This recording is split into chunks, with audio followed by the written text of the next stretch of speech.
میٹھے میٹھے اسلامی بھائیوں اور مدنی چینل کے ناظرین، والدین یا تو ہمارے دنیا میں ہیں یا کئی وہ ہیں کہ جن کے والدین دنیا میں نہیں ہیں، لیکن ماں باپ کی جو خدمت ہے نا اور ماں باپ کی جو برکت ہے، بعض لوگ اس سے بڑا دور رہتے ہیں، اس کو ریئلائز نہیں کرتے کہ یہ ہستیاں کتنی بڑی ہیں۔ اچھا، ماں کے بارے میں ہم بہت سنتے ہیں، ماں کی دعا جنت کی ہوا، یقیناً ماں کے پیروں تلے جنت ہے، ماں کی قدموں کو جنت کی چوکھٹ کہا گیا، اور ماں ماں ہی ہوتی ہے، نو ڈاؤٹ، دیر از نو کمپیرزن، ماں کا کوئی دنیا میں نعمل بدل نہیں ہے۔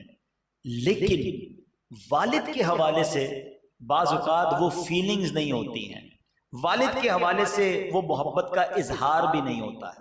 تو چونکہ آج میرے والد مرحوم کے ہم ایصال ثواب کے ان کے سالانہ فاتحہ بھی ہے، تو میں کچھ والد کی کیا اہمیت ہے اور والد کا ہماری زندگی میں کردار کیا ہے، اس موضوع پر چند باتیں عرض کروں گا۔ ایک شخص کے 4 بیٹے تھے، وہ بیمار ہوا تو ایک بیٹے نے بڑا عجیب فارمولہ اپنے بھائیوں کو پیش کیا کہ ایسا کرو، یا تو تم تینوں مل کر ماں والد صاحب کی تیمارداری کرو، لیکن اتنی بڑی نیکی کماؤ گے تو پھر وراثت میں حصہ نہ لو، اور اگر مجھے یہ کام دے دو کہ میں والد کی تیمارداری کروں پھر تم نہ کرو، میں ساری خدمت کروں گا، مجھے وراثت میں کوئی حصہ نہیں چاہیے۔ بڑی عجیب سی بات تھی، پیسے کون چھوڑتا ہے، مگر وہ بھائی جانتا تھا کہ ماں باپ کی خدمت میں کیا اور والد کی خدمت کا اجر کیا۔ تو اس نے کیا کیا، تینوں بھائیوں نے کہا اس سے اچھی کیا بات ہے، ٹھیک ہے والد کی خدمت بھی کرو، پیسے بھی نہیں لوگے، ہمارا اپنا حصہ بھی چھوڑ رہے ہو۔ تو بہرحال یہ فارمولہ سیٹ ہو گیا، وہ بھائی اکیلا بیٹا اپنے والد کی خدمت کرتا رہا۔ کچھ عرصے کے بعد والد کا انتقال ہو گیا، اس نے کوئی حصہ نہیں لیا کیونکہ وعدہ کیا تھا میں والد کی خدمت کروں گا، میراث میں حصہ نہیں لوں گا۔ اب کیا ہوا، ایک رات کسی خواب میں اس کو ایک آواز آئی کہ فلاں جگہ پر جاؤ، وہاں 100 دینار موجود ہیں، 100 دینار یعنی سونے کے سکے موجود ہیں، وہ لے لو۔ ایک شخص نے خواب میں بتانے والے سے پوچھا کہ ان 100 دینار میں برکت ہے کہ نہیں؟ تو اس نے کہا نہیں، برکت نہیں ہے۔ صبح اٹھا، اپنی بیوی کو کہا کہ میں نے خواب دیکھا ہے، ایک جگہ بتائی گئی ہے کہ وہاں 100 دینار ہیں، مگر میں نے لینے سے انکار کر دیا کیونکہ اس میں برکت نہیں ہے۔ بیوی نے کہا عجیب آدمی ہو، پہلے میراث چھوڑ دی، اس میں بھی حصہ نہیں لیا، 100 دینار سونے کی اشرفیاں مل رہی ہیں، تم غریب بھی ہو، حصہ تو لے لیتے۔ کہتے نہیں مجھے نہیں چاہیے، برکت نہیں تو مجھے وہ مال نہیں چاہیے۔ رات پھر خواب میں سویا، پھر اس نے خواب میں اس کو ایک جگہ دکھائی گئی کہ فلاں جگہ پر 10 سونے کی اشرفیاں، 10 دینار پڑے لے لو۔ کہتے یہ بتاؤ برکت ہے کہ نہیں اس میں؟ خواب میں جس نے بتائی جگہ کا برکت نہیں ہے اس میں، کہا مجھے نہیں چاہیے۔ پھر بیوی کو بتایا، عجیب آدمی 100 سے 10 پہ آ گئے، 10 تو لے لو، کہا نہیں برکت نہیں تو مجھے نہیں چاہیے۔ اب پھر خواب دیکھا، اب اسے ایک جگہ بتائی گئی کہ 1 دینار ہے ایک جگہ پر، وہ لے لو۔ اس نے سوال کیا کیا اس میں برکت ہے؟ کہا ہاں اس میں برکت ہے۔ صبح اٹھ کر گیا اور وہ 1 دینار اٹھا کر لایا، 1 دینار، ٹھیک ہے۔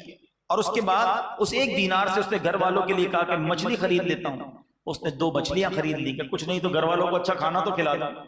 مگر جب گھر آیا اور ان دونوں مچھلیوں کا پیٹ چاک کیا تو ان دونوں مچھلیوں کے پیٹ سے ایک ایک موتی نکلا، بڑا عجیب و غریب، بڑا یونیک وہ موتی تھا۔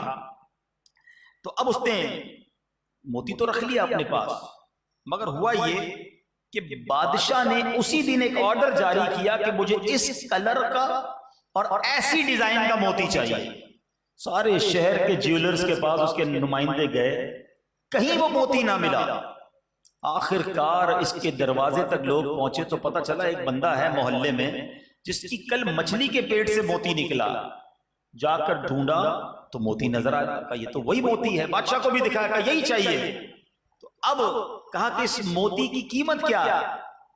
تو کہا 30 خچر، یعنی جو آسان لفظوں میں 30 ڈونکی، پہلے کے زمانے میں گدوں پر گھوڑوں پر سامان لادا جاتا تھا نا، تو بادشاہ نے 30 ڈونکیز 30 خچر پر سونے کی بوریاں لدوا کر اس سے وہ موتی خرید لیا۔ کتنا مال ہو گیا؟ 1 دینار کی برکت سے۔ اچھا موتی بکا بھی 1، ٹھیک ہے۔ بادشاہ نے جب موتی دکھایا اپنے تمام لوگوں کو تو اب ایک جو اس کا ایکسپرٹ تھا اس نے کہا یہ ایک سے خوبصورتی نہیں آئے گی، اس کی جوڑی ہونی چاہیے. جب اس کا دوسرا موتی بادشاہ صاحب آپ کو ملے گا نا تب اس کی اصل ویلیو بنے گی. اچھا اور ڈھونڈتے ہیں، پھر ڈھونڈا کہیں نہیں ملا، واپس اس کے دروازے پر پہنچے. اور جب اس کے دروازے پر پہنچے لڑکے سے پوچھا کہ ایسا دوسرا ہے؟ کہا ایک اور ہے، بالکل ایسا ہی ہے. کہا اب مجھے دے دو. کہا نہیں اب قیمت اور ہوگی. اب کیا ہوا؟ اب کہا اس سے ڈبل قیمت پر تمہیں ملے گا. تو 60 ڈونکیز جو تھے اس کے اوپر سونا لد کر یہ موتی اسے پیش کیے گئے. میرے بیچے اسلامی بھائیوں، یہ واقعہ اللہ والوں کی باتیں کتاب میں موجود ہے.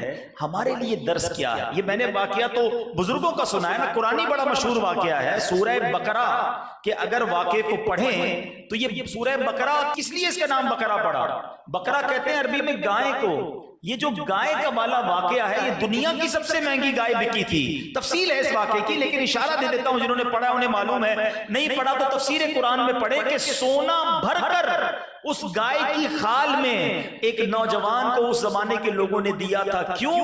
کہ اس نے اپنی ماں کی خدمت کی تھی، ماں کی بات مانی تھی. اللہ نے ایسی گائیں عطا کر دی کہ وہ گائیں پوری دنیا میں کہیں اور نہیں تھی. تو اس کا مطلب کیا ہوا؟ جو بات سیکھنے والی ہے یہاں والدین کے لیے بھی درس ہے، بچوں کے لیے بھی درس ہے. وہ والدین جو کہتے ہیں یار بچوں کے لیے بہت کچھ چھوڑ کے جانا ہے، ارے بھائی بچوں کے لیے تو کما رہا ہوں، بلے اس کے لیے حلال کما رہا ہے یا حرام کما رہا ہے. گھر بنانا ہے بچوں کے لیے، فیکٹری لگانی ہے بچوں کے لیے، اور کماؤں گا بچوں کے لیے. یہ نہیں سوچ رہا کہ بچوں کے لیے میں حلال کما رہا ہوں یا حرام کما رہا ہوں، تربیت کیا کر رہا ہوں. یاد رکھیے جو شخص بچوں کے لیے مال بھی چھوڑ جائے اور تربیت بھی نہ کر کے جائے تو وہ مال سے تو حرام کام کریں گے، الٹا پھر باپ کو مار پڑنی ہے. حضرت عمر بن عبدالعزیز کے بارے میں آتا ہے کہ آپ جب دنیا سے جانے لگے نا تو بہت تھوڑے پیسے چھوڑ کر گئے. تو کسی نے کہا آپ نے اپنے بچوں کے لیے کچھ چھوڑا ہی نہیں. کیا شاندار جواب دیا. فرمایا اگر میرے بچے اللہ کے نافرمان ہیں تو ان کے لیے کچھ چھوڑنا درست ہی نہیں تھا، چھوڑ کے جاتا تو الٹا اور غلط کاموں میں خرچ کرتے.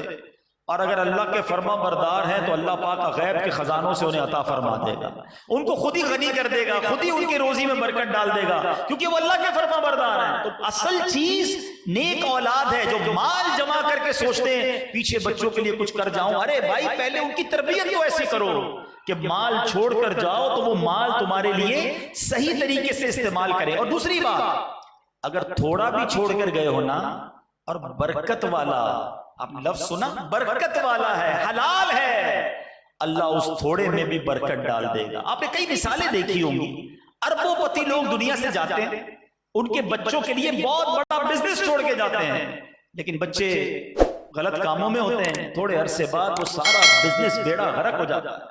مگر غریب آدمی بعض اوقات دنیا سے جاتا ہے، اس کی اولاد نیک ہوتی ہے، اللہ اس اولاد کو ایسا نوازتا ہے کہ وہ اپنے والد سے بھی کاروبار میں آگے نکل جاتی ہے. یہ کیا ہے؟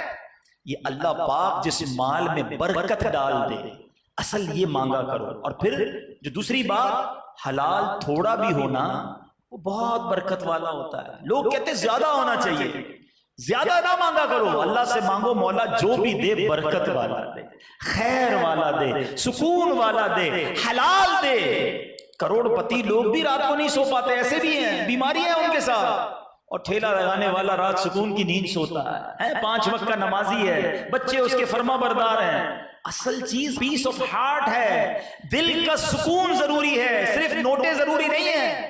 تو اس واقعے سے ہمیں یہ بھی سیکھنا ہے کہ بے شک تھوڑا ہو مگر برکت والا ہو، زیادہ ہو اور حرام ہو وہ ہمیں نہیں چاہیے. تو بہرحال اس بچے نے والد کی خدمت کی، اللہ پاک نے اس کو کیسے غیب کے خزانوں سے عطا کیا.